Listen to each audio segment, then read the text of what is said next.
నిత్యం అందుబాటులో ఉంటూ శ్రీశైలం డ్యాం భద్రత పరిరక్షణలో కీలక పాత్ర పోషించాల్సిన ఇంజనీర్ల నియామకంలో ఏపీ ప్రభుత్వం నిర్లక్ష్యం చూపుతోంది. ప్రాజెక్ట్ మెయింటెనెన్స్ సర్కిల్ పరిధిలో డ్యాం క్యాంప్స్ అండ్ బిల్డింగ్స్ నిర్వహణ కోసం 3 డివిజన్లు 10 సబ్ డివిజన్లుగా విభజించారు. ఎస్ఈ 3 ఈఈలు 11 మంది డిఈఈలు 44 మంది ఏఈఈలు లేదా ఏఈలతో కలిపి 59 పోస్టులు ఇంజనీరింగ్ అధికారుల పోస్టులు మంజూరు చేశారు.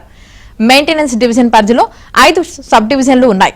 వీటిలో 5 డిఈఈలకు గాను 3, 20 మంది ఏఈఈలకు 8 మందే పనిచేస్తున్నారు.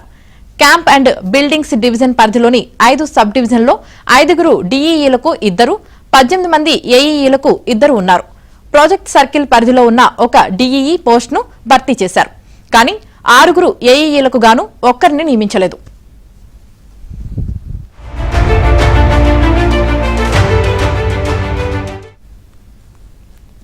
మొత్తంగా 43 ఇంజనీరింగ్ అధికారుల పోస్టులు ఖాళీగా ఉన్నాయి.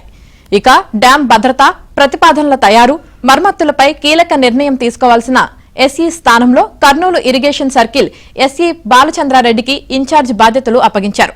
కర్నూలు నుంచి శ్రీశైలానికి మధ్య 180 కిలోమీటర్ల దూరం ఉంటుంది. ఘాట్ మార్గం కావడంతో కర్నూలు నుంచి వెళ్లి రావడానికి 10 నుంచి 11 గంటలకు పైగా సమయం పడుతుంది. దీంతో ఇన్ఛార్జ్ ఎస్ఈ వారంలో 2 నుంచి 3 వారాలకు మించి వెళ్లడం లేదని తెలుస్తోంది. డ్యాంలో పనిచేసే ఇంజనీర్లకు ఎస్ఈతో అవసరం పడితే వారే కర్నూలు రావాల్సి వస్తోంది.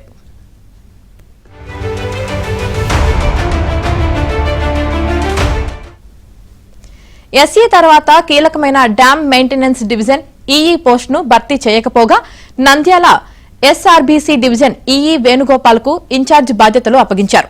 నంద్యాల నుంచి కూడా శ్రీశైలానికి 160 కిలోమీటర్లకు పైగా ఉంటుంది. వెళ్లి రావాలంటే 10 గంటలకు పైగా సమయం పడుతుంది. కీలకమైన క్యాంప్ అండ్ బిల్డింగ్స్ డివిజన్ ఈఈగా ప్రాజెక్టు సర్కిల్ ఆఫీసులో డిఎస్ఈగా పనిచేసే సురేష్ కు అదనపు బాధ్యతలు ఇచ్చారు.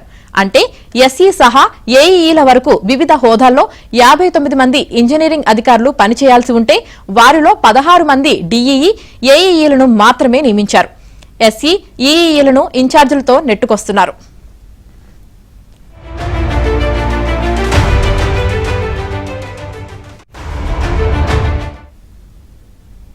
వారంలో 2-3 రోజులు విజిటింగ్ అధికారులు వచ్చి వెళ్తుండగా 2009 తరహాలో భారీ వరదలొస్తే డ్యాం పరిస్థితి ఏమిటని నిపుణులు ప్రశ్నిస్తున్నారు.